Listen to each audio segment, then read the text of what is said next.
急げよ。花嫁待ってるぞ。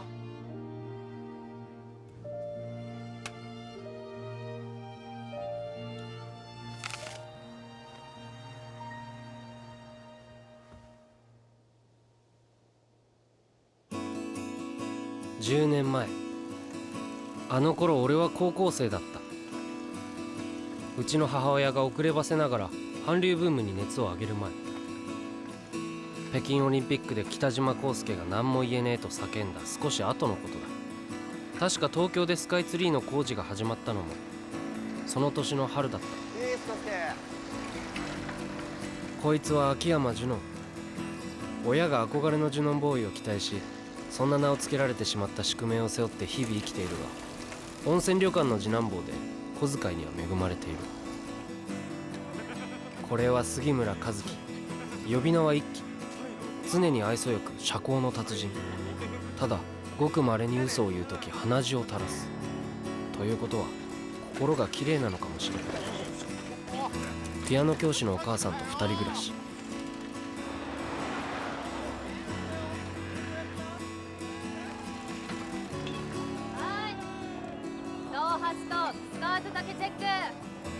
俺たちの高校は校則が厳しいことで地元では知られ、教育には軍隊と同じ規律が必要だと考えている旗迷惑な教師が多かった。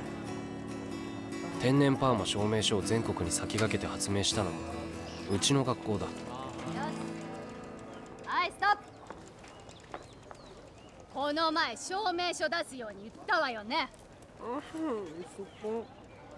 水島、そのバカを反省しなさい。今日一日壁向き。小松原歌子は幼稚園から一緒。同い年の弟くらいに思っていたら、小学5年の時他の女子より先におっぱいがツンと育って足もすらりと伸び、ありゃ妹だったのかと戸惑った。小さい頃から異常な猫好きで絵もうまい。あんたはどうしていつもそうなの？そんな手でごまかせると思ったら大間違いだからね。ほら、ちゃんと明るいよ。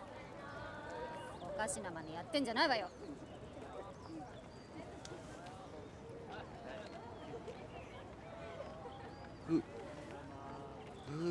ジュノンの敏感すぎるあそこの反応はいつものこと。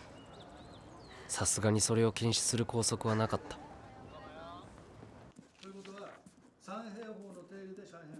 泣いてくれるな、おっかさん。泣くわな、そのざま見たら。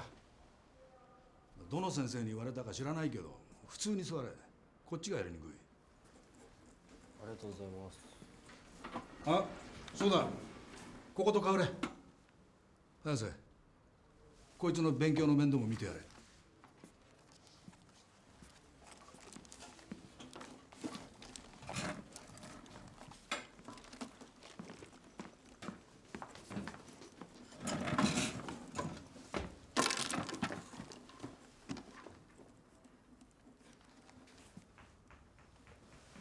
もうわかるね。直角三角形が2つ。早瀬真奈、有名な町医者の娘で学校一の優等生。周囲1メートルを見えない壁で囲っているようなのに、気がつくとみんな真奈を見ている。けど俺は苦手だ。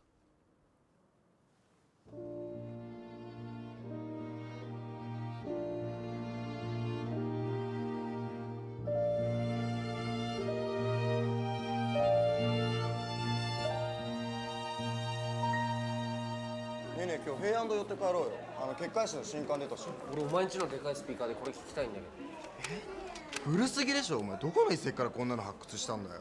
うちの繊維を鳴らすならもっと最先端にしてくれ。人はね、過去を見ながら後ずさりして未来に入るって言うじゃない。言うじゃん。出たインチキ競争みたいなこと言いやがって。課長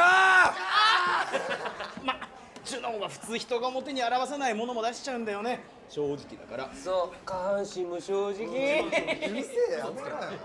幼稚。女子は分かりにくくていいよな。見せてあげられないのが残念。コスケ、え？あ、これ？私も聞きたい。お、じゃあ今日一緒に行かない？ジュノんち冷蔵庫みたいにでかいスピーカーあるし。いいよ。あ、マナは？私はその人興味ないからいい。林さんは誰が好きなの？ベートーベン。ベートーベン。ポップスとかいろんな音楽も勉強したいんだけど。じゃあさ、今度うち来ない？母もベートーベン好きだからたくさん CD やるよ。ベートーベンは一人で聴きたい。ごめんなさい。ごめんなさい。どんまいどんまい。じゃあ俺は弁当弁でも食おうかな。何それ。弁当だよ。歌子は男子に甘いね。マナが甘かったら大変だよ。男子が騒いで。何それ。ねえ、私って硬いのかな。そこが可愛いんじゃない。照れた顔がまたたまらん。わし脳の半分男子だからね。やばいよ。何がやばいよ。何やば何がい。ねえ、あらへんね。 50万やってくか。お、乗った。やった。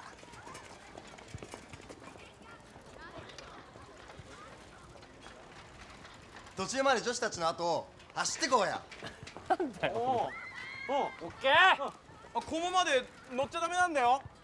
ねえ、怒られるよ。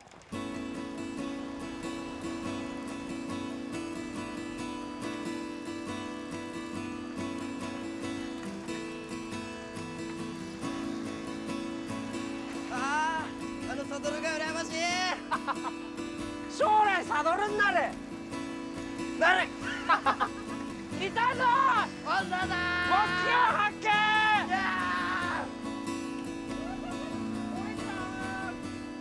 地球上どこにでもある青春の一コマだ。青春の成分は野心、不安、妄想、性欲、後悔、生き恥、そして初恋。パパ、はい、肉まんね2つ。俺も。はいよ、毎度。ママ、シューマイ4つ。はーい、ちょっと待っててね。ワイマイハラ。佐藤さんとこだからネギ抜いたね。はいや、牛カトマ。加藤じゃなく佐藤。他是没有家长啊。佐藤じゃなくネギ。ああ、シュネギシじゃや。もういい、私やるから。これ傭兵。パーパは台湾の人。奥さんは日本人なので傭兵は母親の名大野を名乗っている。桁違いに成績が良く、いつも俺たちとは距離を置きたいと態度に出ている。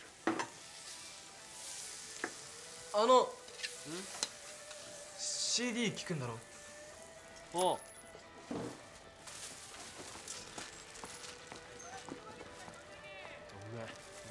俺も行こうかな。おら、今日は素直だね。もちろん OK。後で音楽聴きに行ってくる。それはいい。勉強ばかりしてるから心配してましたよ。パパ日本語上手くなってるよ。確かに。勉強したの？勉強した。勉強した。あ、今朝高木神社の前で子猫見たよ。生まれてからそんなに経ってないみたいだった。本当に？あ、今から行く。ジュノンくんち行かないの？まずは子猫。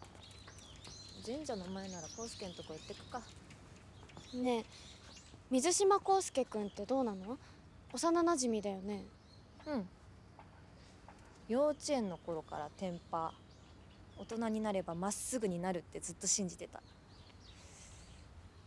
あいつね、中になんて言うんだろう、芸術家と犯罪者がいて自分でも困ってるんだと思う。だからわざわざ変なことばっかりする。犯罪者。多分ね。犬か猫かで言えば猫だと思う。何それ。じゃあ行くね。うん、また明日ね。また明日。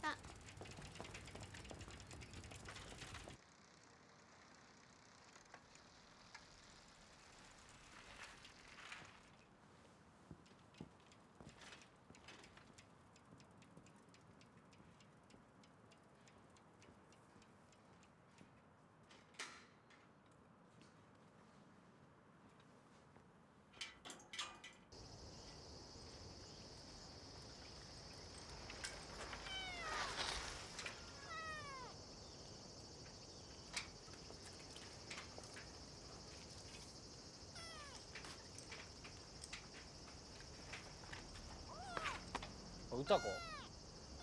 ごめん、今日ジュノンくんち行くのやめた。この子元気ないからもうしばらく様子見る。猫の方が友達よりも大事なのね。もちろん言うまでもない。どうでもいいけどスカート短くしてねえか。学校出たら自由だからね。パンツ見えるぞ。見る？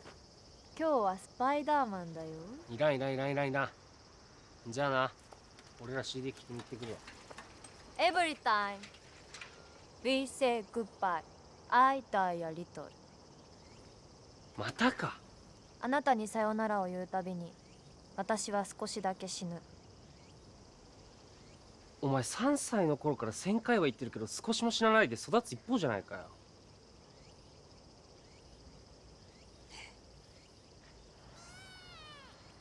じゃあまた明日な。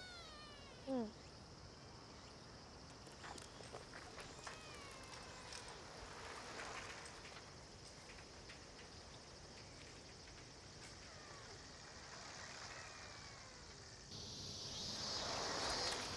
ここがうちひいじいちゃんの代からの由緒あるがつつましやかな豆腐屋。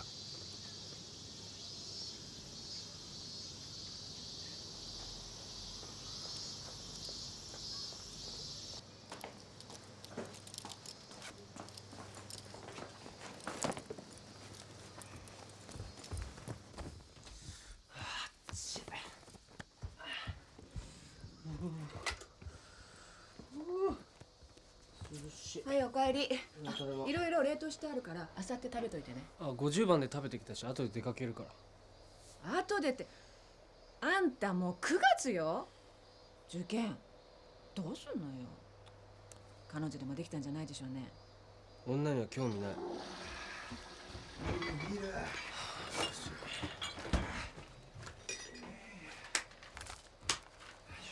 じゃあ行ってきます。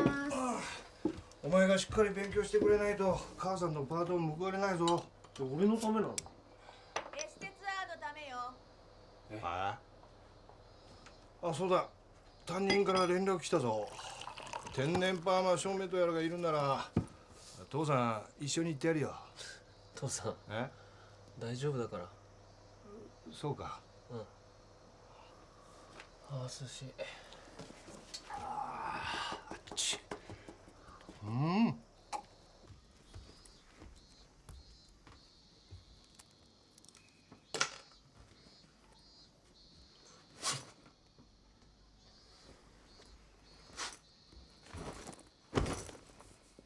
老師、ただいま戻りました。天津安小籠包。はっ。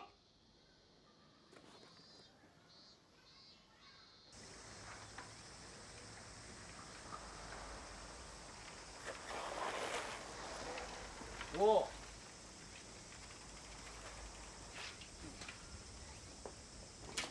入ればいいじゃん。いや、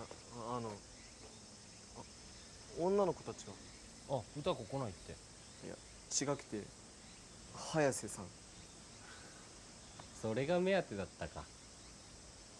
ああ、はいはいはいはい。行くぞ行くぞ。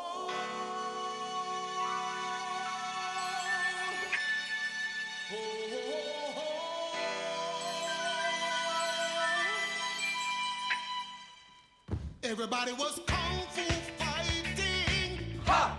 Those kids were fast as lightning. この4人とマナに歌子、後から紹介するもう一人。その7人の中でやがていくつも片思いのベクトルが飛び交うことになる。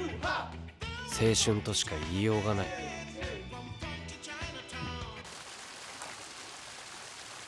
男の世界もいいもんだろ。バカ。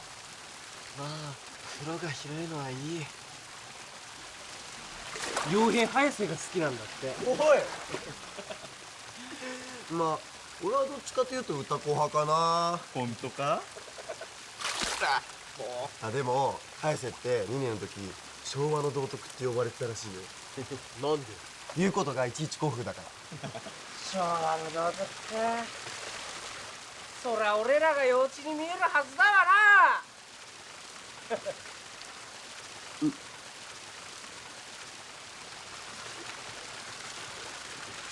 ジュノ、お前ここ男湯だぞ。ごめんなさい。ごめんなさい。ごめんなさい。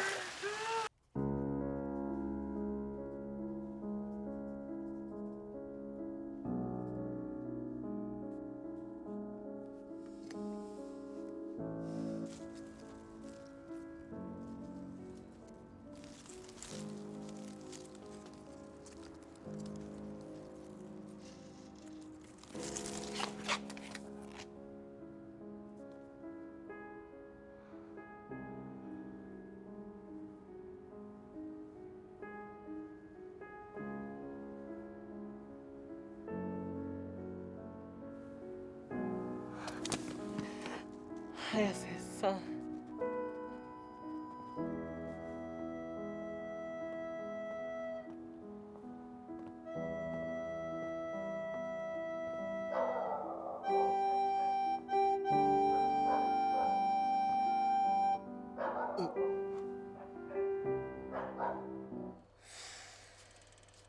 ダメだ。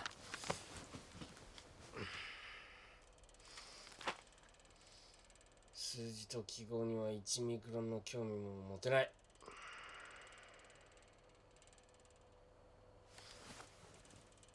老子、私は今日は考えるのをやめて眠りにつきたいと思います。チンジャオロス、ホイコーロー。はい。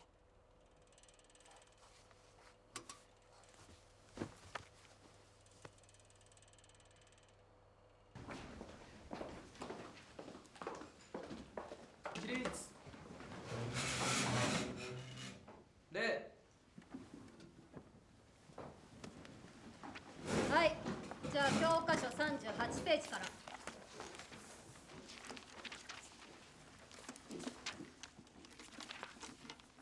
まさか教科書忘れた者はいないでしょうね。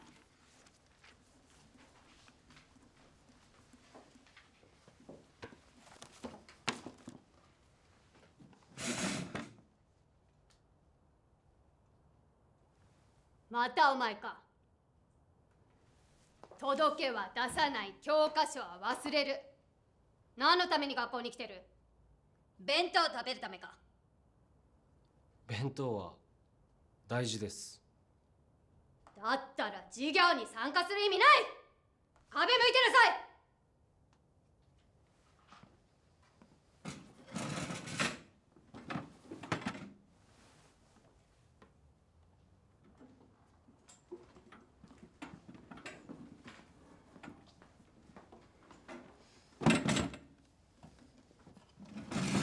Midsummer Night's Dream is a comedy written by William Shakespeare in 1595 to 96. It's one of Shakespeare's most popular works for the stage and is widely performed across the world. Let's read aloud. この英文っていうのは日本語で言うところの古文になっているので、じゃあその古文ではどういう風に読むかを今から読んでみよう。Flower of this purple dye, he wears Cupid's archery, sinking apple over his eye. When his love he does espy, let her shine as gloriously as the Venus of the sky. When thou wakest, if she be by, beg of her for remedy. Captain of our fairy band, Helena is here at hand. The apple of somebody's eye, a person or thing than any other. 他の何よりも好きな人。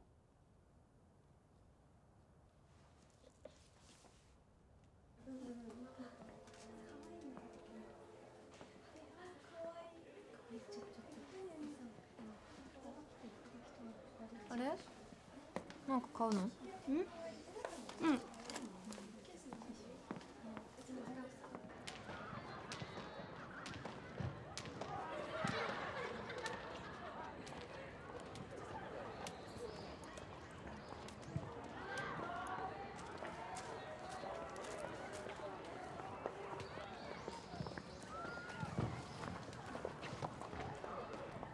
なんだよ。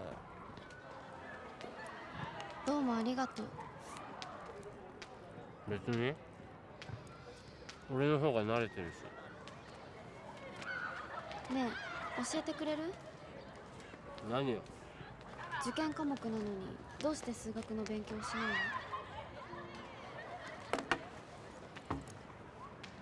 積分や対数って一体何の役に立つ？何の役に立つかわからないから意味があるんだと思う。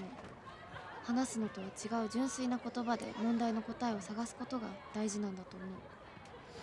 俺な、数学の教科書開くとその瞬間自分が自分でなくなって、生真面目な町医者令嬢にでもなった気がしてくる。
これが町田健人。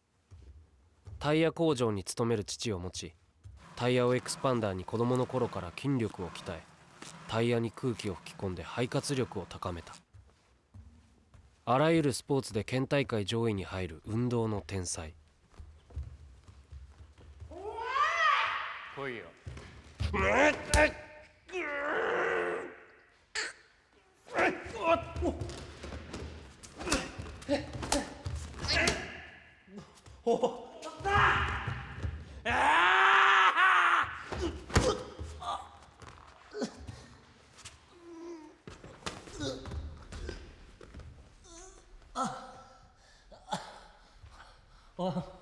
ケント、お前いつからテコンドーを始めたんだよ。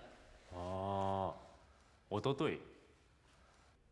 はあ、嫌になるわ。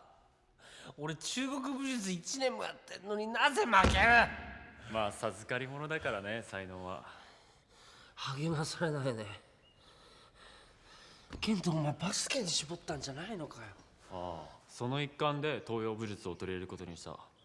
体を大きくしようと頑張らずに一郎先生を仰ぎ見て大成する。へえ。康介にもなんか才能あるといいのにね。お、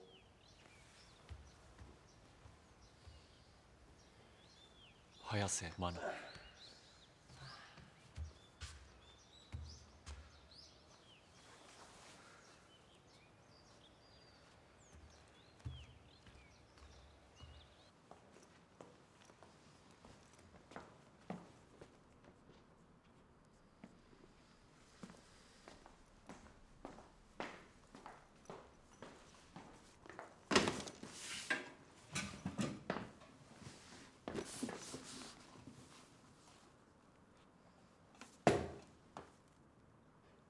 背中湯気出てそう。朝練やったから早いな。朝兄たちがうるさいから学校で勉強することにしたの。あ、歌子に聞いたけど兄さん双子でお医者なんだよね。そう。二人で聴診器ルンバとか内視鏡サンバとかしたり。何それ？朝は勉強するより運動した方が脳の回転数が上がる。朝は炭水化物はやめてタンパク質にした方が脳が働く。うちは地頭のいい家系なんだから、その遺伝的な脳を活用する科学的方法を使え。時々ハモりながらね。うるさいの。今度見物に行っていいかな。え？そうだ、これ見て。ターコ作そっくり。お前も将来は医者か？どうかな、向いてないかも。なんで？幼稚園の時ね、庭の窓から病室を覗いたことがあるの。カーテンが風にヒラヒラしていて、そしたら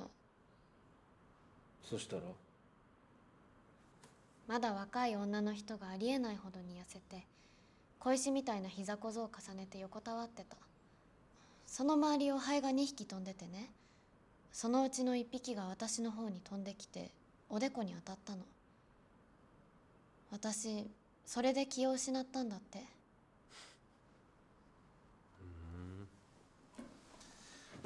今日はよくしゃべるね。授業中の死後が嫌いなだけ。お前ら距離が近すぎるぞ。なんだよ。この動き脳の活性化に効くんだよ。アメリカで科学的に証明されてんの。どこから私たちの話聞いてたの？聞いてない。ハエが2匹なんて聞いてない。兄たちみたい。話してみるとマナは意外と可愛い。ケントもまあ可愛い。1956年日ソ共同宣言。日ソ共同宣言を結んだ。でもな、ソ連と条約を結んだらアメリカがいい顔しないわな。なんでソ連とっていうことだ。こういうね、冷戦構造の中で日本はどう立ち回っていくか難しい選択だった。なんだよ。まあ、寝てたでしょ。いいんだよ。俺は日本史選択だから。受験科目かどうかじゃなくて学生としての本分を言ってるの。教えてくれてる先生に対する姿勢の問題でしょ。昭和の戦後史をきっちり記したのに敗北を抱きしめるというものがあります。綾瀬、聞いてるか？はい。いいか、受験には関係なくとも将来役に立つことが世界史にはいっぱいある。例えば日本が戦争で負けた時のイギリスの首相は、愉快なことを理解できない人間に世の中の深刻な事柄が分かるはずがないと言った。綾瀬聞いたか？もう綾瀬、この手の世界的な人物の名言を何か披露してくれるか？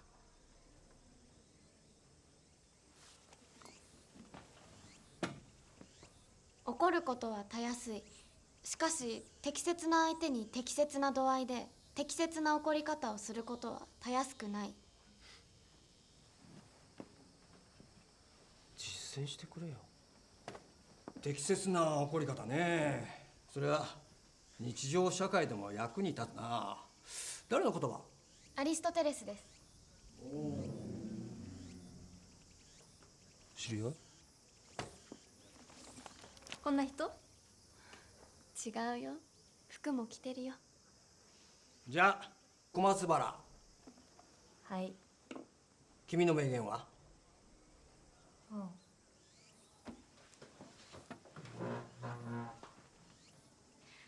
しないではいられないことを続けなさい。怠け者になりなさい。目に見えない世界を信じなさい。え？誰の言葉？水木しげる先生。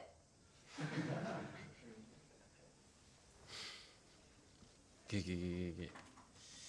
今のは刺さった。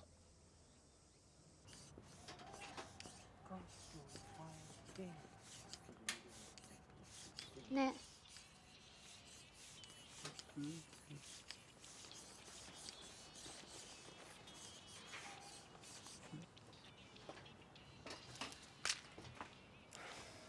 わざわざそれでつつかなくてもいいじゃないかよ。数学のテスト作ったから明日までにやってきて。なんでそんなに俺に構うなよ。って本当に数学じゃん。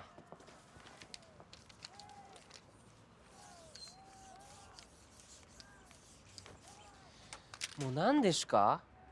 これ私には一番良かった参考書。マーカーのところを3回やれば次はきっと50点取れるから。ここを通過しないと結局遠回りになるから。遠回り、寄り道は歓迎だよ。私は敵を倒した者より自分に勝った者を勇者と見る。は？アリストテレスさん、先人の言うことを聞きなさい。なんでそう親切な命令をするわけ？軽蔑したくないから。数学の点数で軽蔑されるのか？私が軽蔑するのは努力しないのに人の努力を軽んじる人。そんな人イルストテレス？幼稚。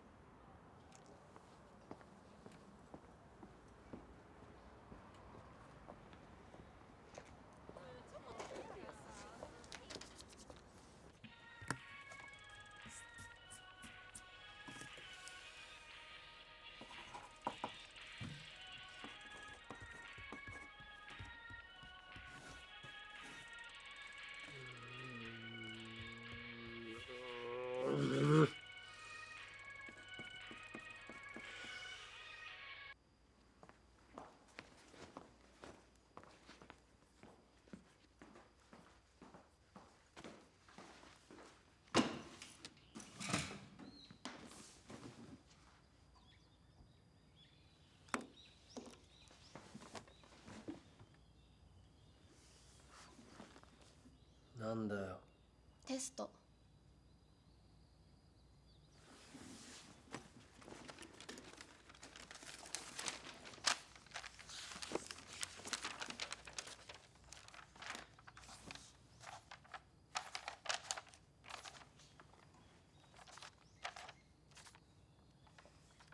ひどすぎる。参考書読んでないでしょ。この問題は参考書に答えが載ってる。こっちはこんな公式を当てはめてもダメ。10分で直して。自分の勉強の時間取られるだろいいの。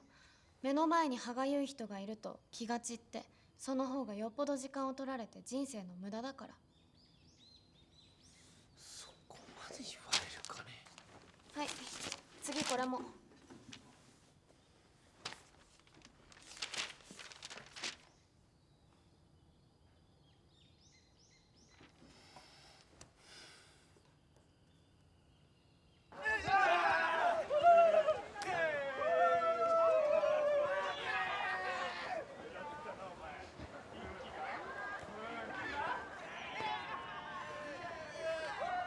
康介、中庭でこそこそ参考書読んでたよ。そう。まだいるかな。意識するからほっといてあげよ。尽くすね。それ恋？それとも母性？シンパシーってやつかな。シンパシー。へえ、なかなか上等な感情だね。あ、私の猫に対するようなものかな。また変なこと言ってる。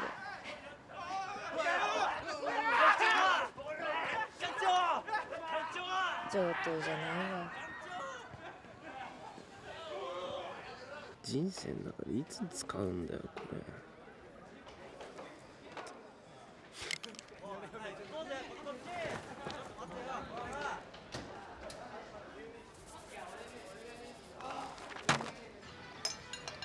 徹夜して朝練来たって言ってたからな。覚醒したのかな。覚醒して爆睡か。慣れないこともするもんじゃないな。夜中に何してんだこいつ。林さんに借りた小難しい数学の参考書読んでたらしい。え？早さ。分かんないところを林さんに聞けないからって僕に聞いてきた。傭兵に聞けばいいのにね。プライドは高く学力は低い。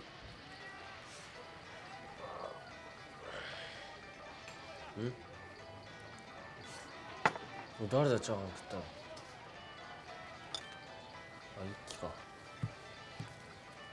あーはん。何？あーはんってやらしい声出して。失礼な。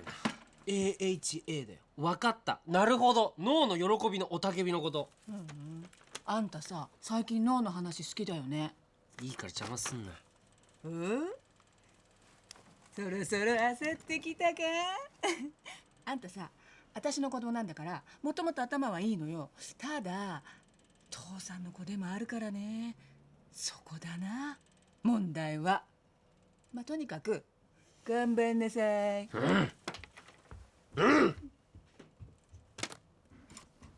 だきます。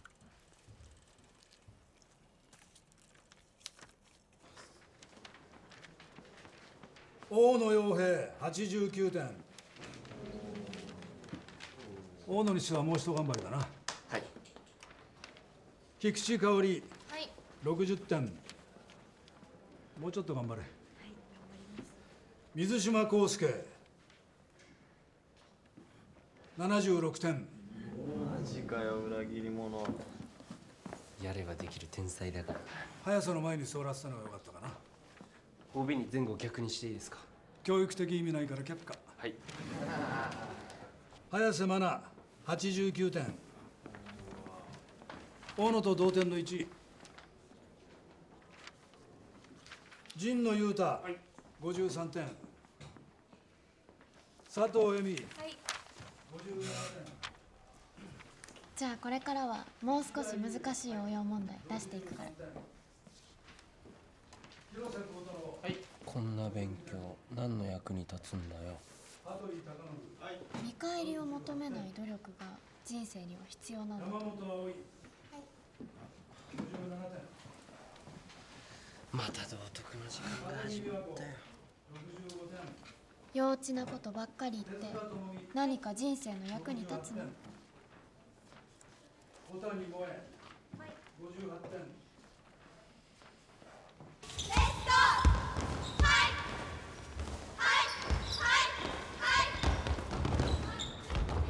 すごいね、健太は。本当に万能だね。そっち見てたのか。普通こっちだろ。一輝って誰か好きなやついるの？いや、特には。嘘言うと鼻血出すって本当にいいやつだね。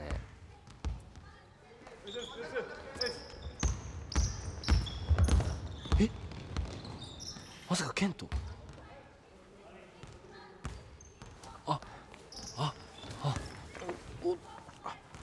いや、大丈夫。秘密にするよ。ありがとう。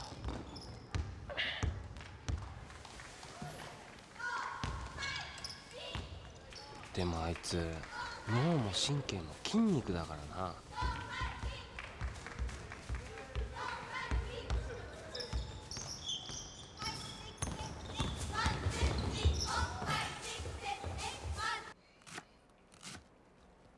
あ、どうしたパンツなんか履いて。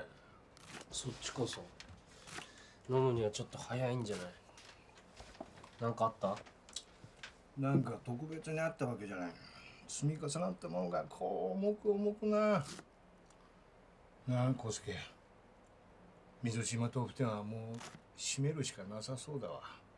え、そうなんだ。うん。俺もバイトした方がいいね。受験終わってからにしろや。それまでは踏ん張るから。冷凍からが半年分があるから。それで営業して回る。おからはお体にいいもんね。うん。いいからパンツ脱げよ。ああ、家族に隠し事はいらん。うちはオープンだよ。ああ、母さんも脱いじゃえばいいのにな。確かバカ言ってんじゃないわよ。パパ、肉まんもいける？はいよ。2つね。あ、今日から1個でいい。どうしたの？ダイエットかい？一緒还是行回。そんなの今は普通よ。出ないとあんたみたいになっちゃうでしょ。確かに。你节目一个，我不好意思哦。毎度。なあ、康介。最近林さんと仲いいの？なあ、陽平、今は妄想してる時期じゃないだろう。まずは勉強だろ。どの口が言ってる。あ、おいで。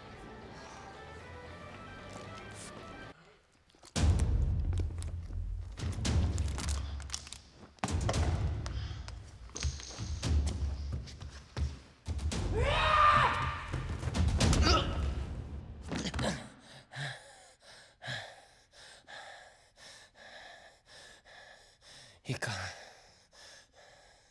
敗北を抱きしめていてはダメだ。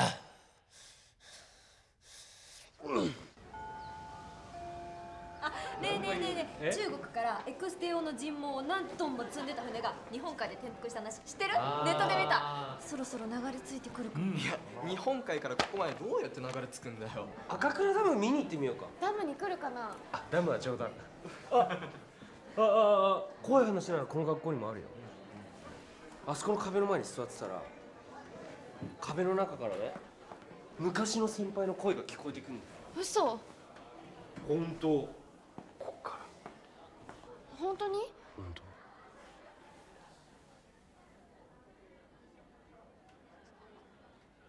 当。康介、マナーは純粋なんだからからかわないの。私からかわれてたの？いやまさか可愛がられてたんだよ。ひどい。こんな話信じると思わなかっ信じるよ。死んだ人は私たちの脳の中に居続けるんだから。た。なる。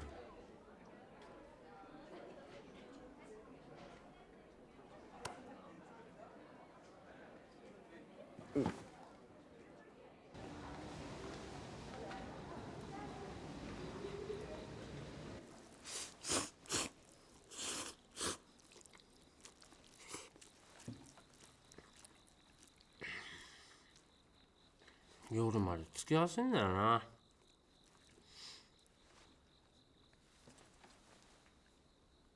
この話で怖くなったんだろ。気が散るから前に来てよ。うるさい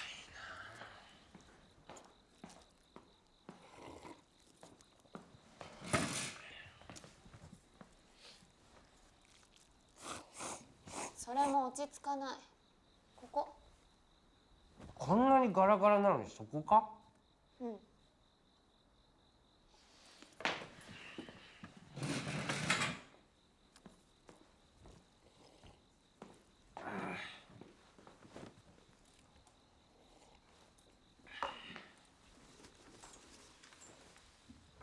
これデザート。これ丸ごと食べるの？は？どこのお姫様ですか？帰って食べるね。ありがとう。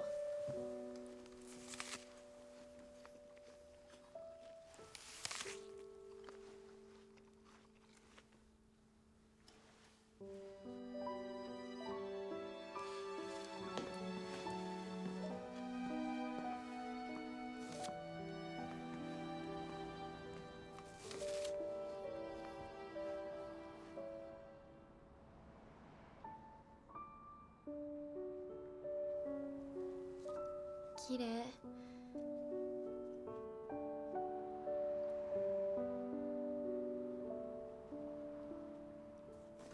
勉強しに来てるんだった。ほら君も数学76点ぐらいでいい気にならないでよね。俺はやればできる。次は抜かすよ。それは無理。だって私が教えてるんだもん。勝負するか。強気だね。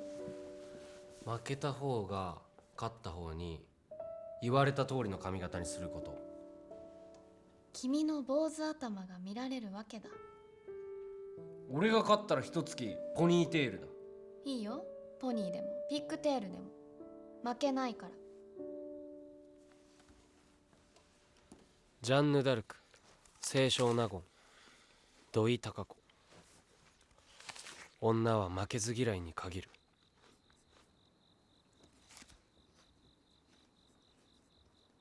勉強します。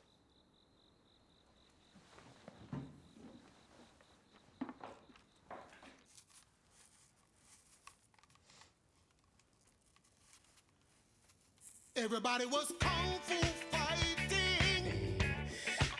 Those kids were fast as lightning. In fact, it was a little bit frightening. But they fought with expert timing. There were funky Chinamen from funky Chinatown. They were chopping them up. They were chopping them down. Listen,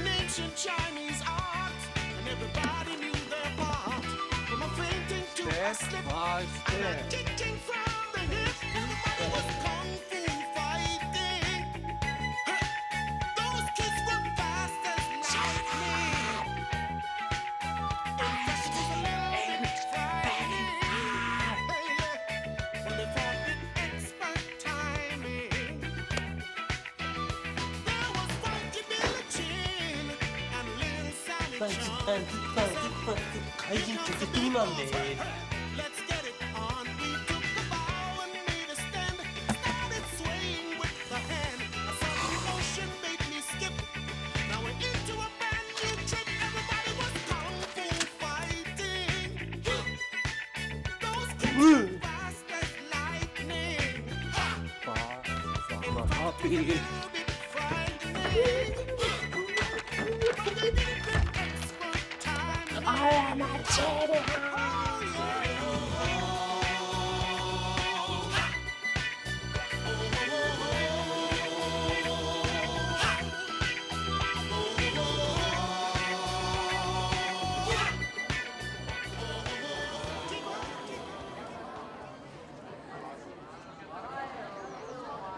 私は勝ち続けることで成長したのではなく、負けて強くなった。負け惜しみだね。吉田沙保里の発言、また次も勝負しよ意外に賭け事好きなんだな。うかな。悔しいけど、こういう天然なマナには燃える。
どうでもいいけどご飯粒つけるなよ。おにぎりになっちゃうだろ。どこで切ったのこれ？学校からさ、寿団地の方に行ってコンビニあるだろ。その50メートルくらい先のはずなんだけど、今朝その前通ったらなんもないんだよね、そこに。妖怪みたいなおばばが美容師だったしな。あれは異界への入り口だったのかな。アホか。床屋のパラレルワールドかい。謎だよな。しょぼいな。本当に髪切られたのかな。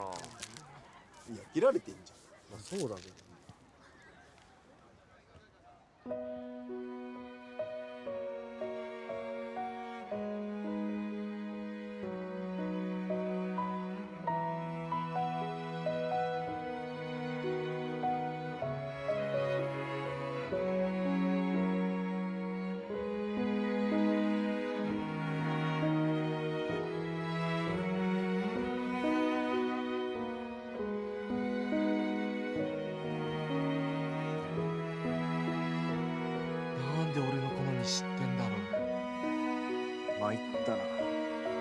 気持ちを切り替えようとしてる矢先に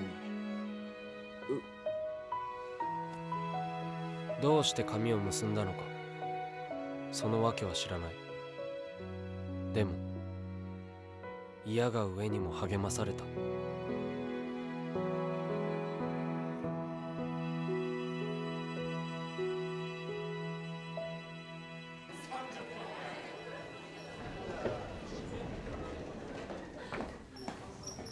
起立。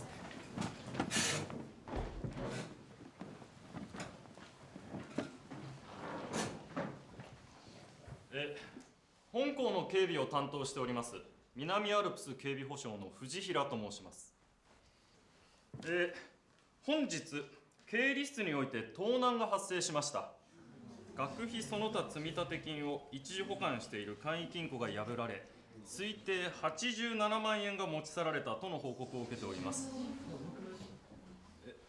犯行が行われたと推定される6時59分、不自然な施錠損壊が我が社に自動通報され、駆けつけた私どもがことを確認したのが7時14分です。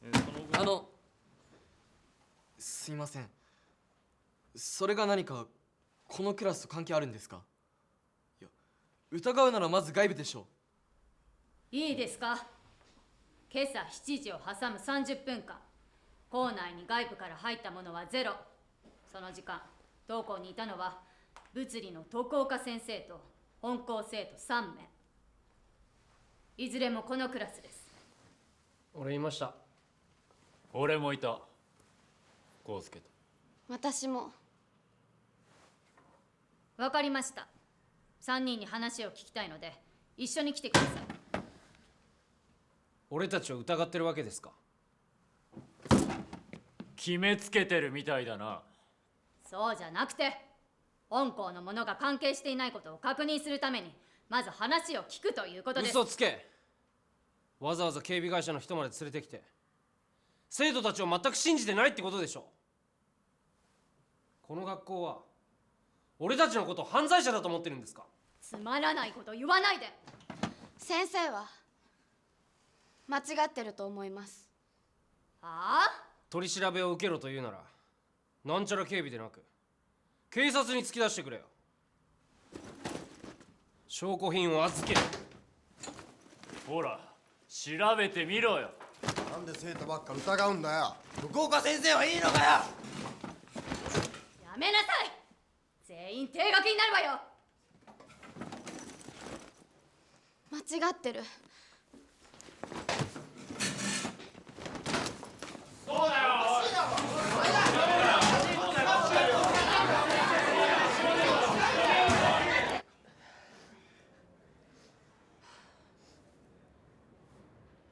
早瀬さん、誰も見てないんだから真面目にやんなくても大丈夫だよ。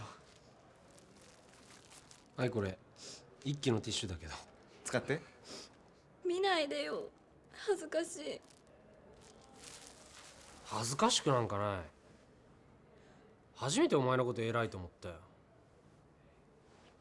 泣き顔もイケてる。いいから見ないで。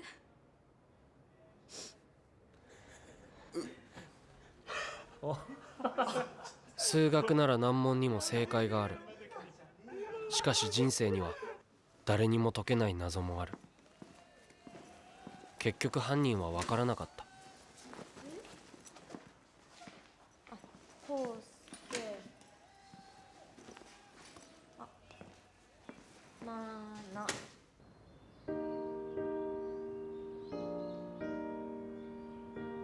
俺の髪が元に戻った頃、 3年前の入学式、ここに立っていた私たちは卒業式で総代を務めたのはマナだった。未来への思いは無限でも何も見えてはいませんでした。しかし先生方のご指導のもと、私たちは友情を育み成長することができました。この学校は私たちの青春の思い出がいっぱいに詰まったリュックです。私たちは今それを背負い、それぞれの夢へと羽を広げ飛び立ちます。その未来が素晴らしいものでありますように。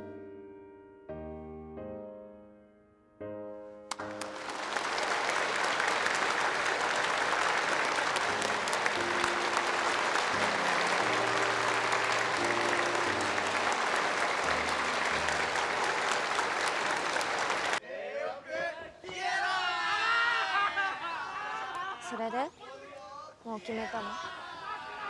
何のこと？これから付き合う相手。私にも内緒？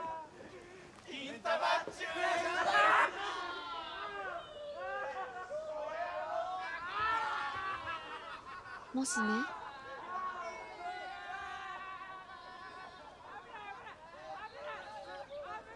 うん、分かってる。分かってるよ。タコは？マナ。ずるい。本当だよ。卒業しても付き合おうね。もちろん。学校が離れてもね。うん。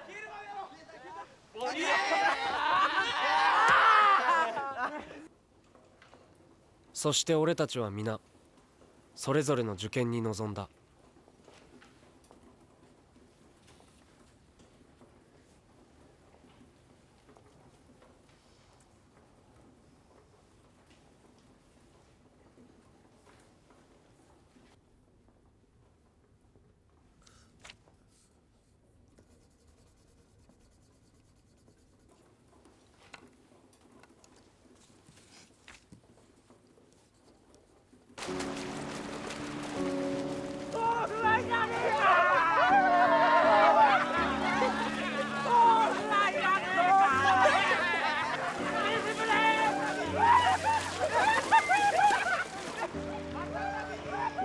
みんな子供だね。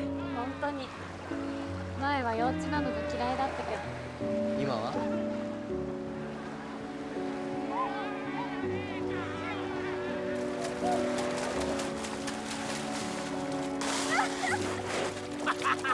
もう待って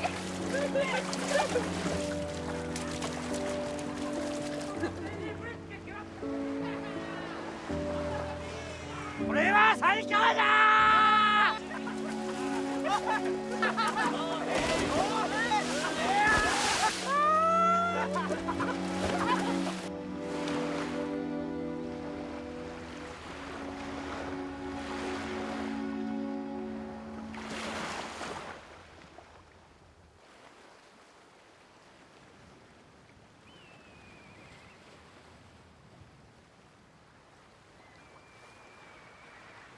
なあ、俺たちどんな大人になるんだろうな。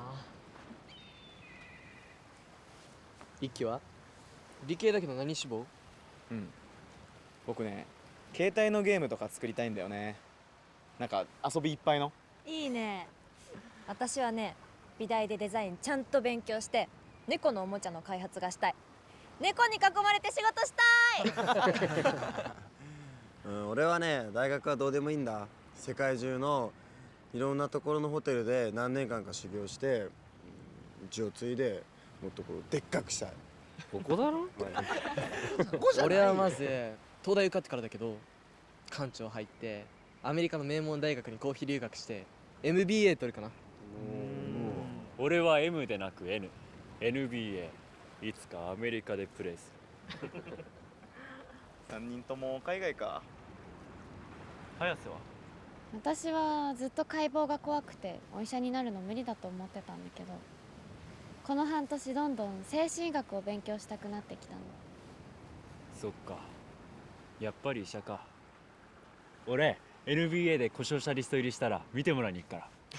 人の話を聞け、精神科医って言ってんだろ。俺も世界中のどのホテルにいても内視鏡してもらいに行くだから精神科医って鑑定してもらえ。だからそれは嬉しいかも。けっておい相変わらずみんな幼稚すぎ。最後の一人は？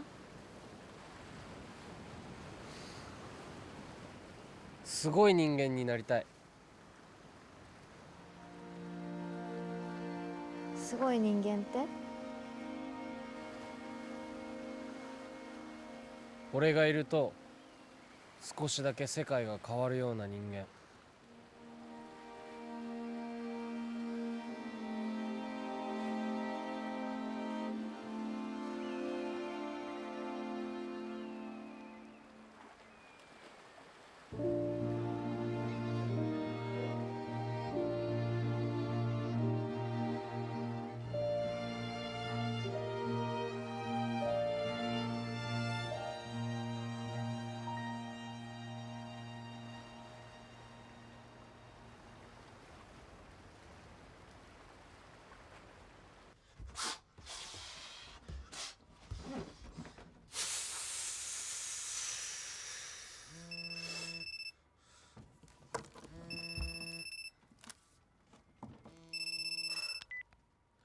おう、なんだ？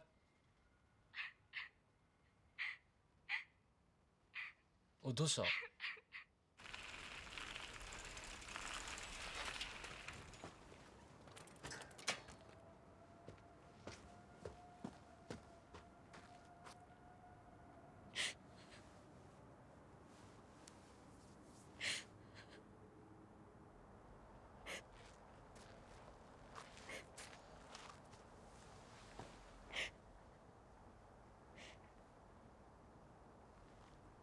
第一志望ダメだった。自分じゃ取れたと思ったんだけど、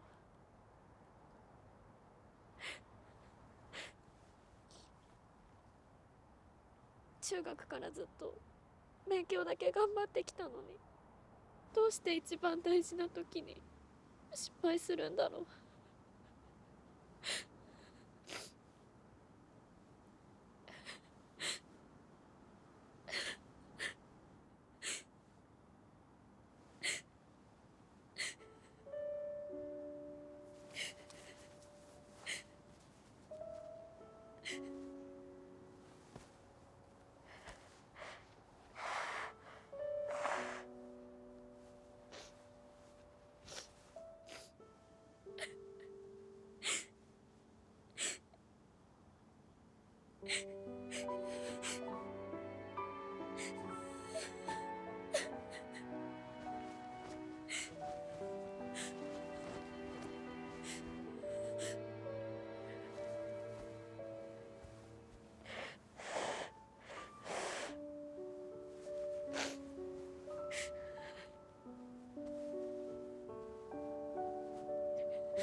昔ながらのライバル豆腐屋が先に店じまいしたので、うちに客が戻り、商売を続けることになった。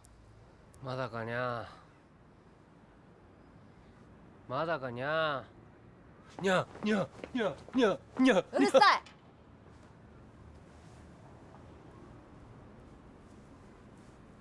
どうだろうね、母さん。やっぱり家族の絆ってのは大事なんじゃないかな。思い切って全部脱いでみたらどうだい。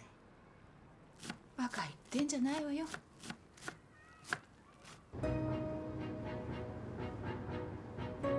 歌子は東京の美大に合格。自分の夢に向かって真っ先にこの町を出て行った。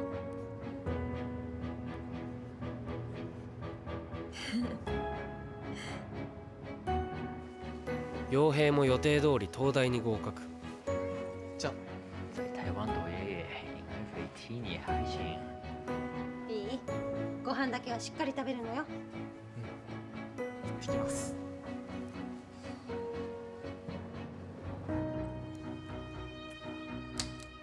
ケントは運動に特化しすぎて英語の勉強を忘れていたので、アメリカの大学は落ちたが、日本で有数のバスケット名門大学に推薦で合格。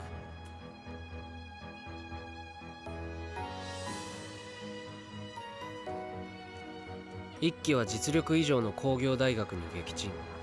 今年は地元で浪人だが、お母さんは喜んでいるらしい。ジュノンはホテル学科のある名古屋の大学に合格。堅実だ。豆腐学科があれば俺も進んだかもしれない。マナは第一志望の国立には行けなかったが、最難関の有名私大医学部に合格した。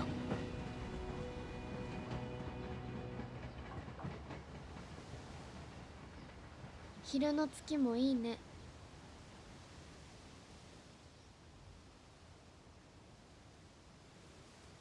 白衣の写真メールしてな。学部じゃまだ着ないでしょ。人の病気や人生を自分のことのように受け止める。これあの時の T シャツ。いい医者になるだろう。あ、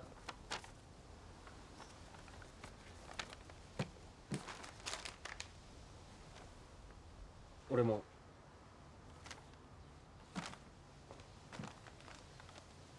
開けるね。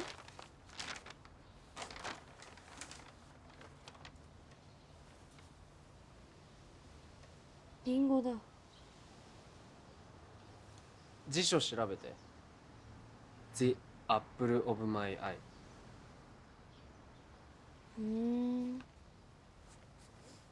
あと康介、今日ひときわ変だね。そりゃそうさ。町からマナがいなくなるんだから。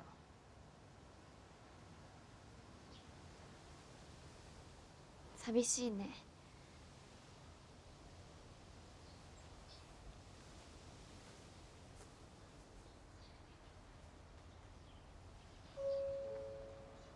まもなく上り列車が参ります。危ないですから黄色い線まで下がってお待ちなさい。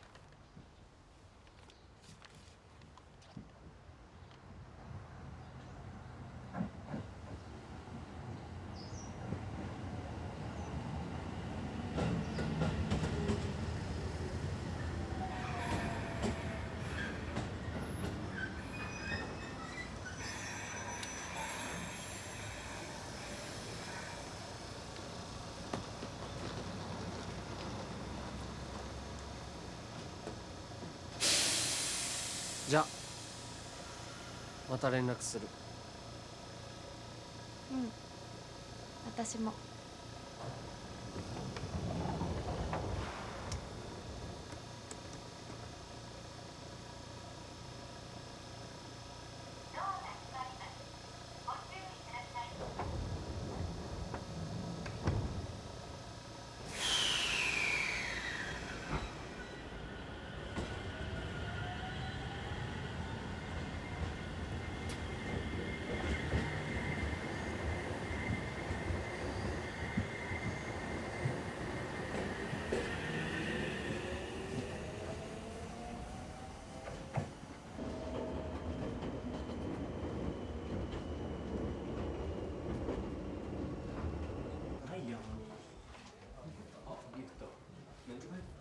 かくいう俺も県内の公立大学に合格。生まれ育った豆腐屋の2階を離れ、男臭い寮での生活が始まった。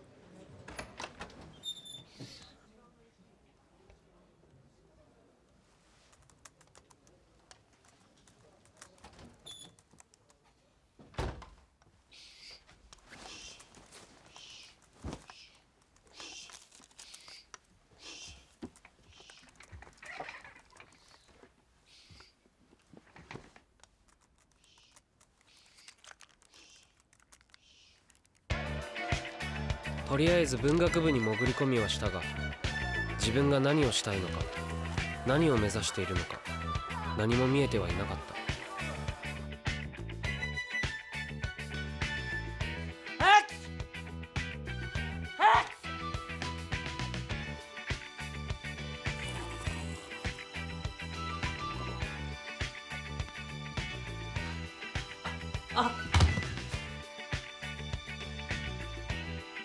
恥ずかしながら俺が初めて女の子の手を握ったのはこの時だった。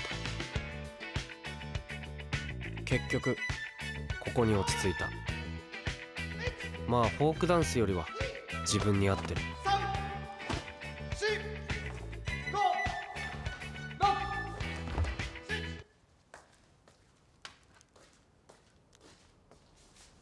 新しい生活の中、時々マナの声が無性に聞きたくなった。もしもし。どう東京は。人が多いからね。うちらの地元より空気が薄いんじゃないかな。ちょっと出歩くとくたびれちゃう。そっか。やっぱこっちは空気濃いよ。開業するならこっちだな。私ね、ルームシェアすることにした。え、誰かと住むの？真相の令状が大丈夫か？大丈夫。一緒にいて楽で気持ちのいい人だから。まさか男じゃないよな。今は同室の人に変わるね。ああ、いいよ、そんな知らないやつと。もしもし、元気？え？わかる？あ、歌子か。ピンポン。マナって一緒に暮らしてるとほんと面白いよ。意外に天然だし、油断しまくってて超可愛いよ。何言ってんの？だんだん悔しくなってきたぞ。はいはい、罠に戻します。はい。あ、そろそろ電池切れる。じゃあまたね。うん。康介も元気でね。今度そっちのことも教えて。あ、本格的に格闘技を始めたよ。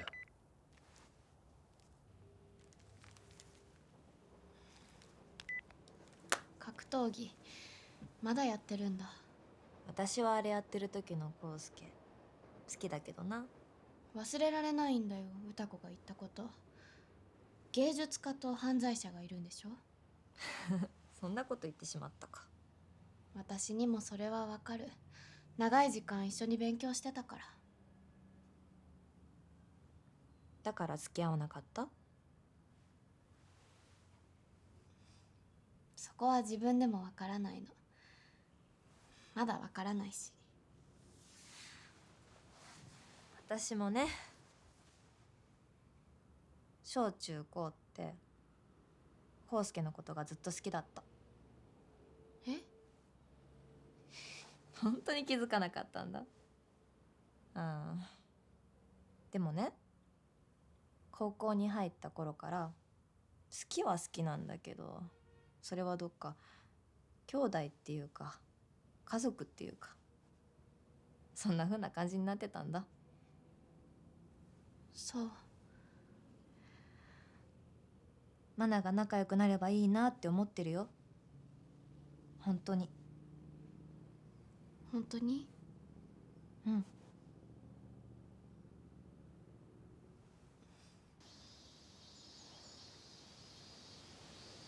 夏休み、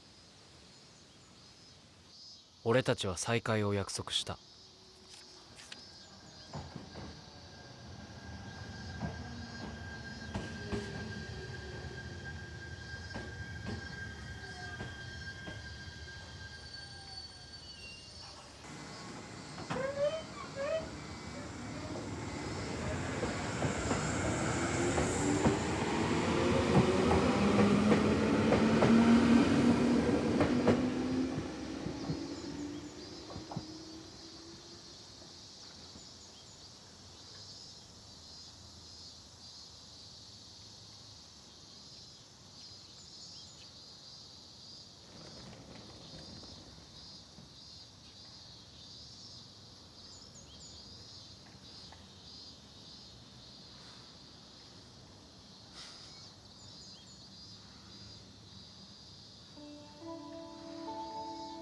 お、あった。これじゃない？これ。乾杯。うめ。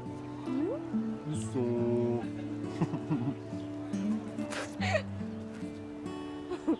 変だ。オッケー。バックバック。オッケー。今日来たら取るよ。いた、入った。よし、取れた。オッケー。取って早く。何いっちゃったじゃん。いっちゃったじゃん。リンゴの意味調べたよ。うん。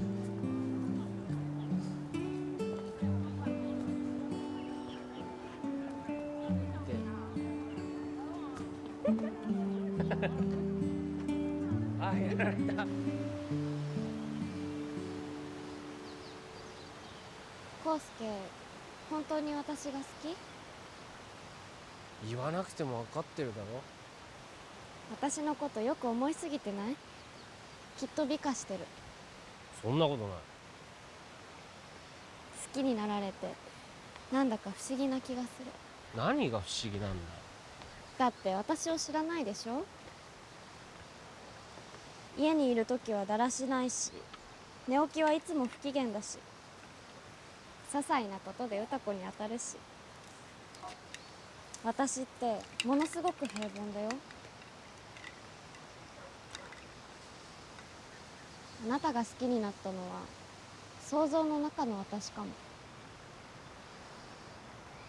あれだけ現実で一緒にいたじゃないか。想像上の人物じゃないよ。ねえ教えて、どこが好きなの？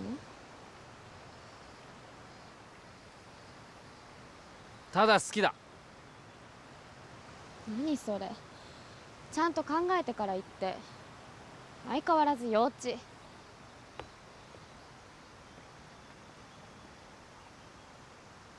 もしかして俺は振られたのか？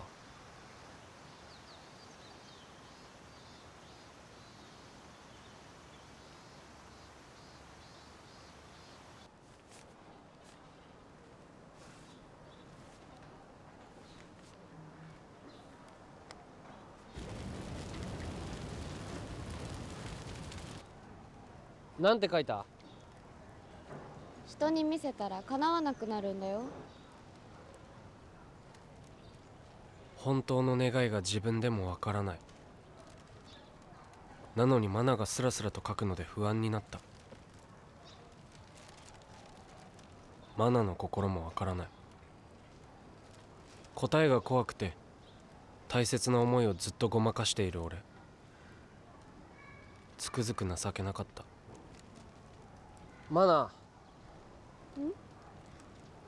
俺のことどう思ってる？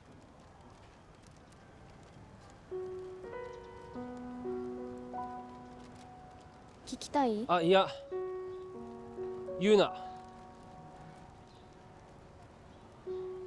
言わなくていい。だって今はやめてくれ。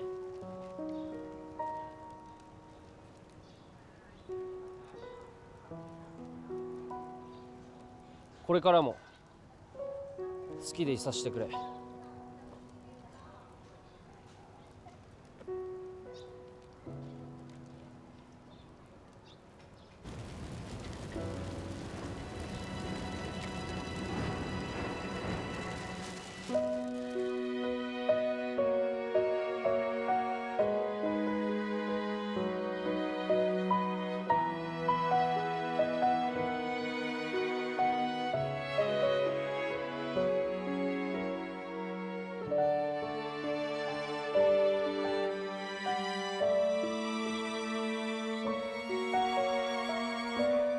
不安を解消するために好きな女に成長したところを見せたい。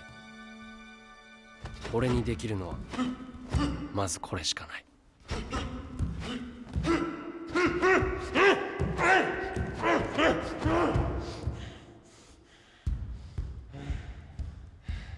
Everybody was kung fu fighting. Those kids were fast as lightning. In fact, it was a little bit frightening. But they fought with passion.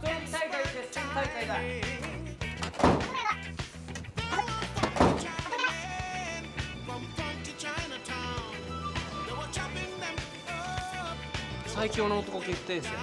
魂燃やそうぜ、おい。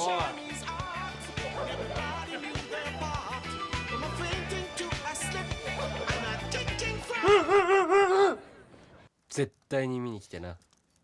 そこらのヘタレの同好会とは根本的に違うから。殴る蹴るするんでしょ。そんな康介近くで見たくないな。解剖と同じだって。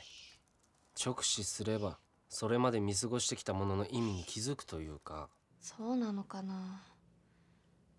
でも格闘技って暴力でしょ。それは違う。対戦相手に憎悪も敵意もないから。内面を見つめる鍛錬なんだよ。なんていうのかな、普通の言葉では得られない問題の回答を純粋な肉体的言語で探してるというか。まあマナの数学みたいなもんかな。ピンとこないけど、じゃあ見に行く。オッケー、待ってる。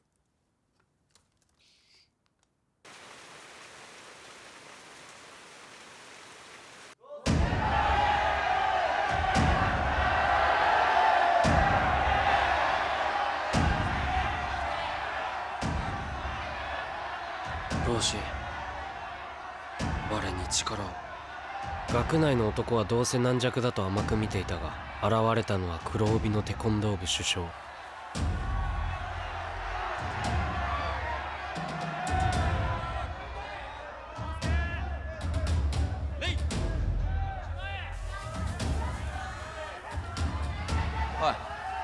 け野郎。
楽しかった？来てくれてよかった。リングから姿が見えて復活したよ。答えて。楽しかった？なんだよ。あんな試合に何の意味があるの？燃えるだろ、男と男の勝負。康介のこと全然理解できない。今は最高に。なんで？どうして？あなたの中には2人の人がいる。ねえ、どっちが本当なの？どっちを見てればいいの？もうわからない。何言ってんだよ。俺は俺だよ。全部俺なんだ。なんで分かってくれないんだよ。暴力から一体何を学べるっていうの？学ぶためにやってるわけじゃない。本当に幼稚。あ、幼稚さ。だから優等生なんかに惚れてずっと追い続けたんだ。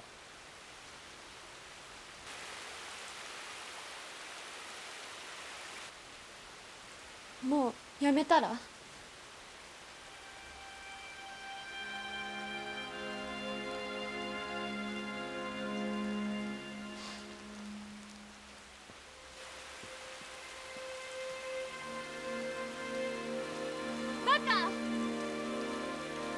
あ、俺はバカだ。本当にバカ。何にも分かってない。わからないで。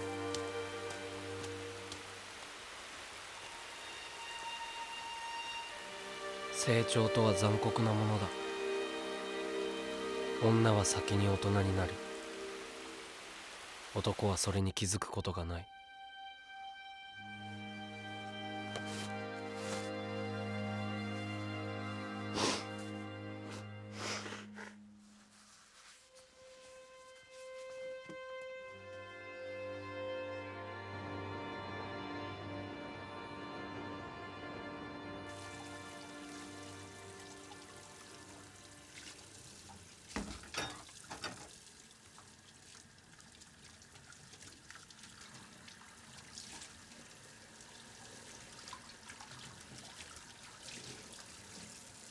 おい、聞いたか？なんだよ、今バイト中なんだけど。マナが別れた。え？だからマナが別れたんだよ、コウスケと。そうなんだ。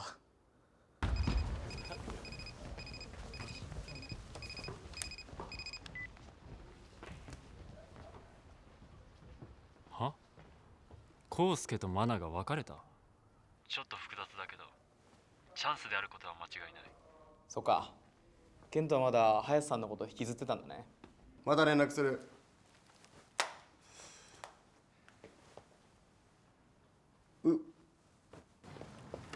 ケントの行動は素早かった。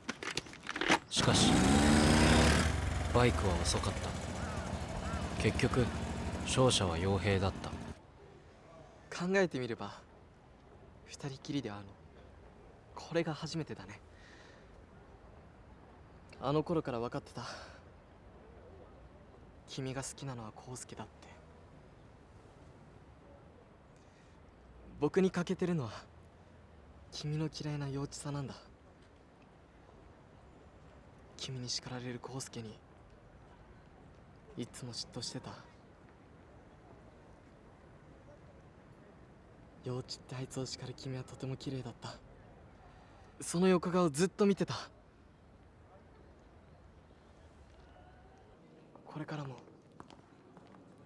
二人でもっと話したい。時間をかけて僕のことを知ってほしい。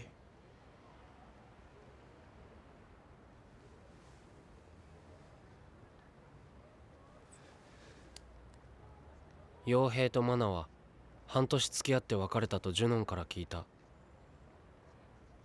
驚きとも怒りとも嫉妬とも違う言いようのないありきれなさに襲われ、傭兵にももちろんマナにも連絡することはなく2年半が過ぎた。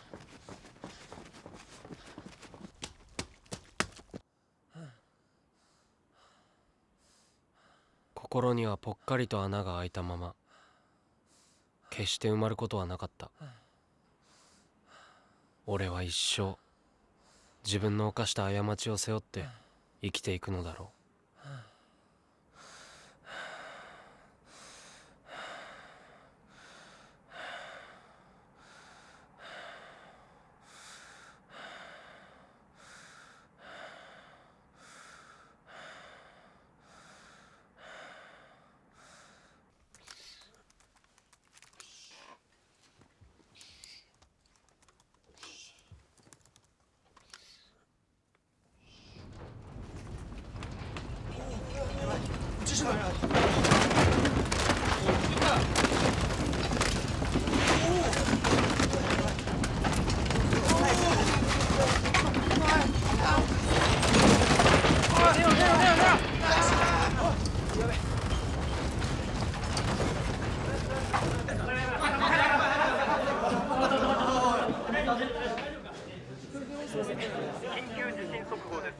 先ほど19時40分、太平洋沿岸を中心とした広い範囲で震度6を超える非常に大きな地震がありました。まだ次の揺れが起こる場合があります。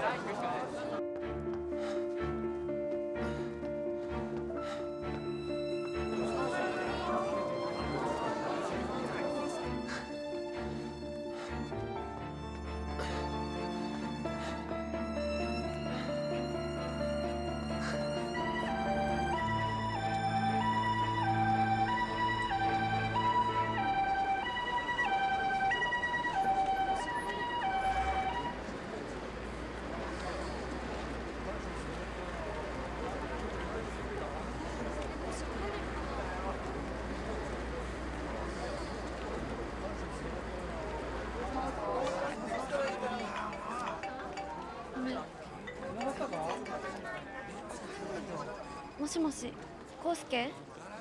そっちは大丈夫か？私は大丈夫。康介は？大丈夫。ひどい揺れだったけど。とにかく無事でよかった。電話2年以上ぶりだ。そうだね。最近どうしてた？相変わらず勉強。そっちは相変わらず殴り合い？最近は殴り合いはしてない。ならよかった。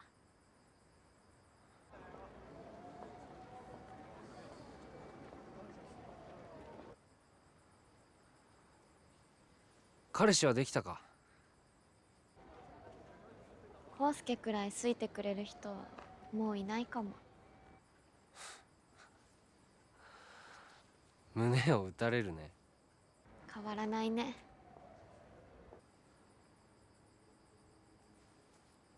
マナ、聞いていいか？どうして俺と付き合わなかった？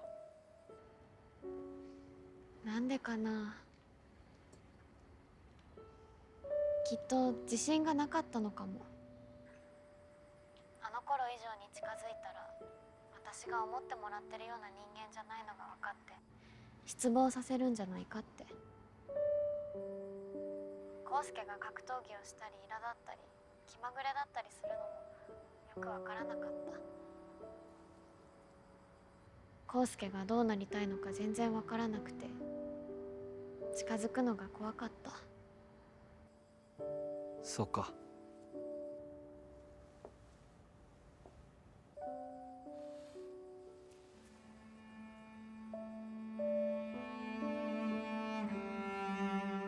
月が綺麗だよ。そっちでも見える？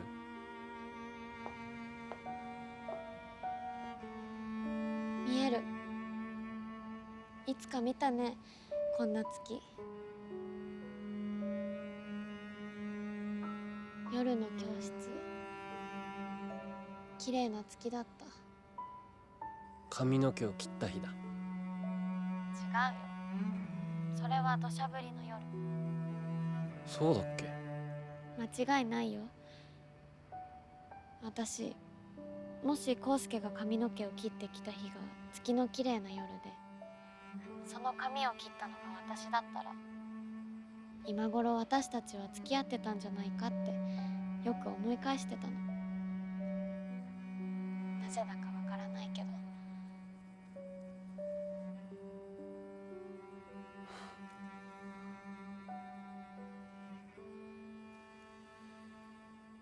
マナ、パラレルワールドを信じるか？え？この世界の他にもう一つの同じ世界があるんだよ。そこでは俺たち付き合ってるんだ。きっとデートしてる。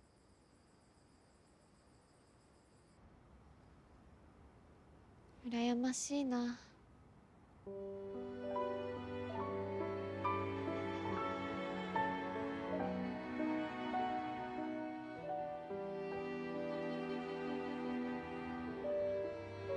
恋してくれてありがとう。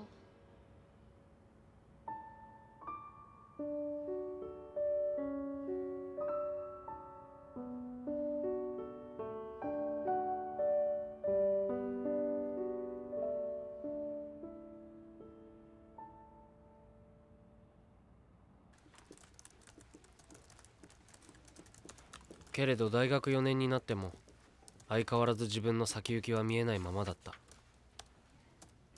格闘技も中途半端なまま放り出し、就職試験の時期が来てこれといって興味のない職種をあれこれ受けてみたがどこも面接で落とされ1年留年することになった。ただマナにパラレルワールドの話をしてから無償に空想する世界の物語を書きたくなった。不意打ちのようにそんな気持ちが芽生えて、誰に読んでもらうあてもないままに書き続けた。いくつかでっち上げたネット小説がそれなりに出版社の評価を得て、卒業後はなんとかそれで生計を立てていた。でも本当に書きたいものは見つからないままで、自分がまだ何者でもないことに変わりはなかった。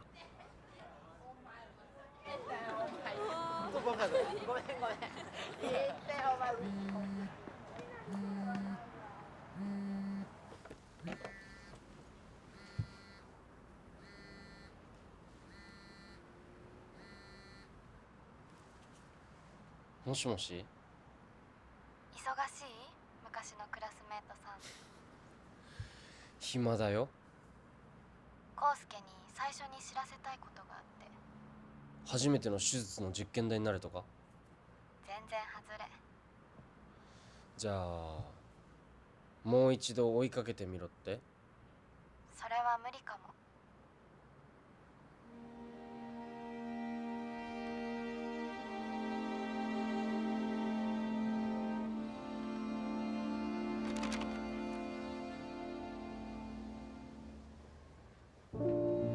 おい、急げよ。花嫁が待ってるぞ。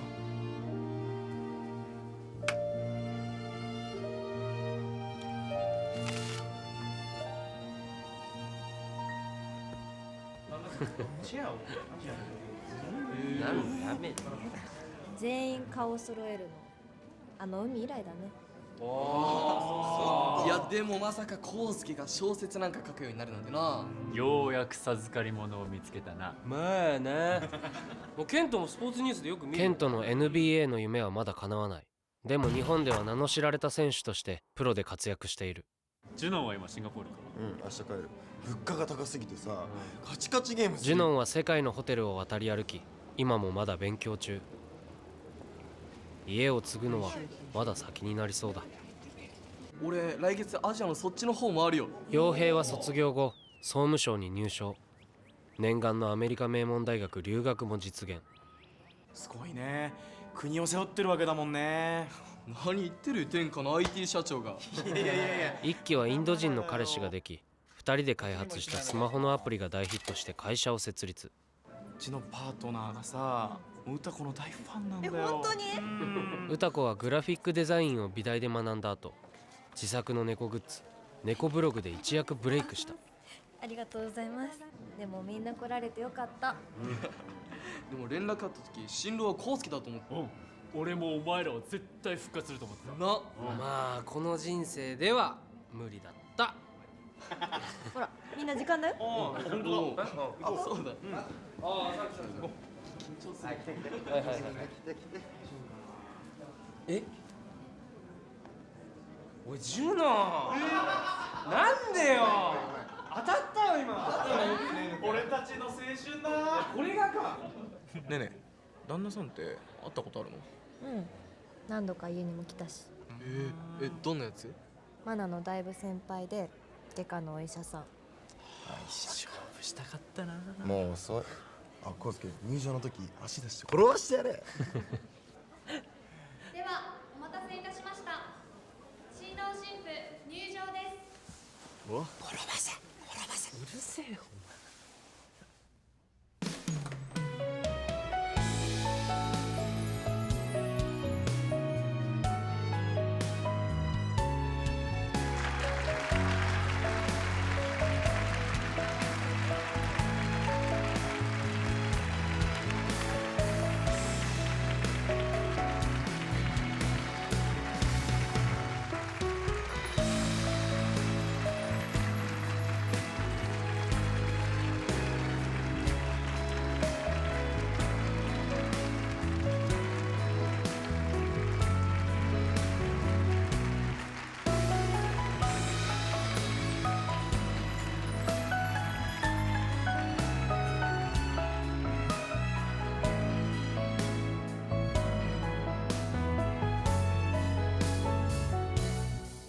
初めて知った。もしそれが好きでたまらない人なら愛され大切にされるのを心から祝福できる。永遠に幸せであれと。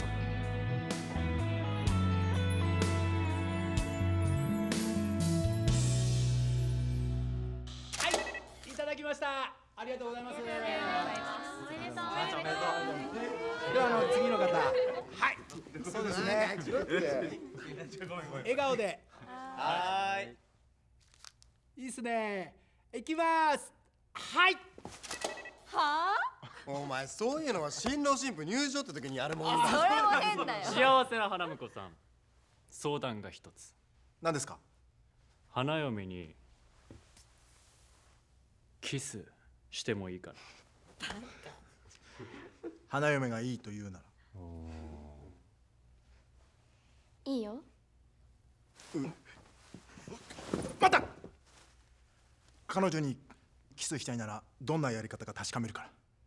まずは私にキスをしてほしい。それが条件だ。許容範囲を超えてるな。だな。それが嫌なら諦めるんだね。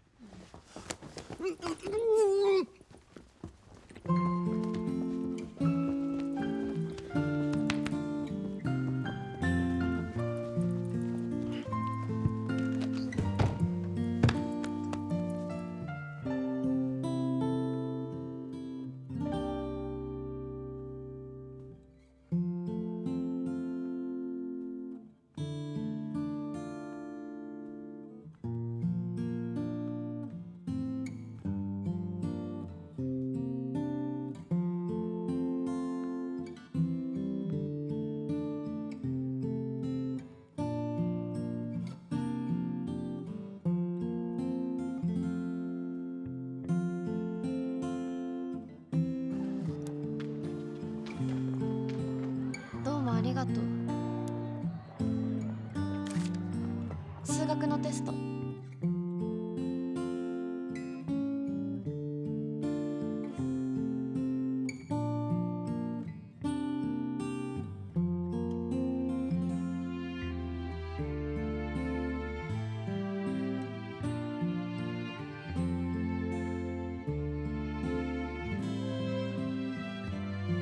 初めてお前のこと偉いと思ったよ。泣き顔もイケてる。いいから見ないで。すごい人間になりたい。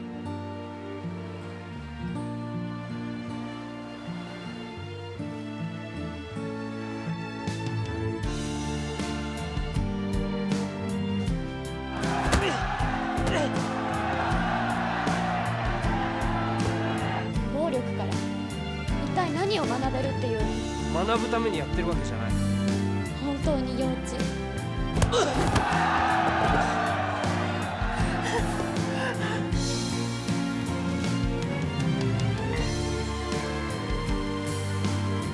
バカ。あ、俺はバカだ。本当にバカ。何にも分かってない。わからないで。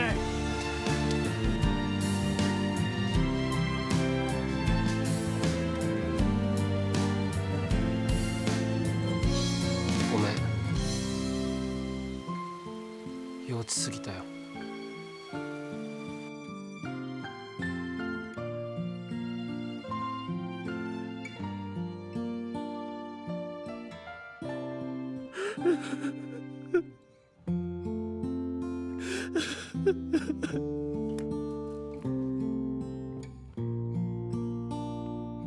林マナー、お前が好きだ。俺のことどう思ってる？聞きたい？康介が告白してくれたら嬉しい。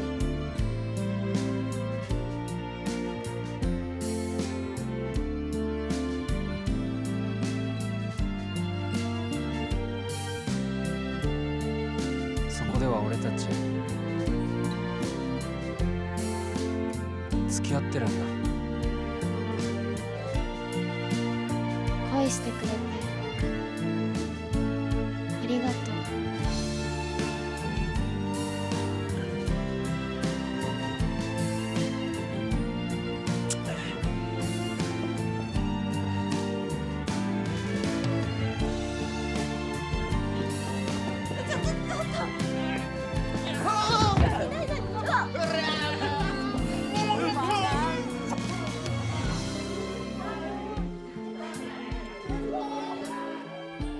これからも幼稚だ。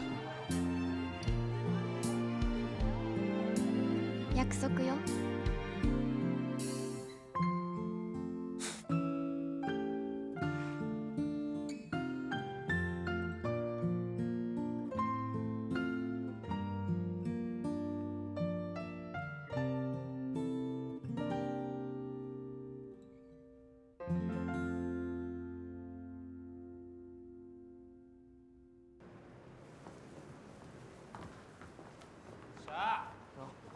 しゃコスケ、次は俺たちの話しかけよそれなら主役は俺だな。学校一のスーパーヒーローだ。俺は最高の知性を持ちながら女には不器用。これで言ってくれ。言っとくけど俺の下半身話は NG にしてよ。僕は高校時代真面目を絵に描いたよ。あ書くよ。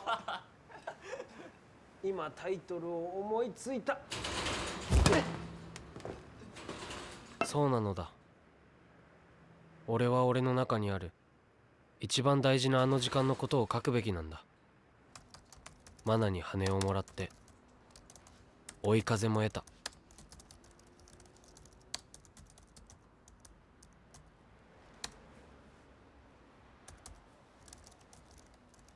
タイトルはもう決まっている。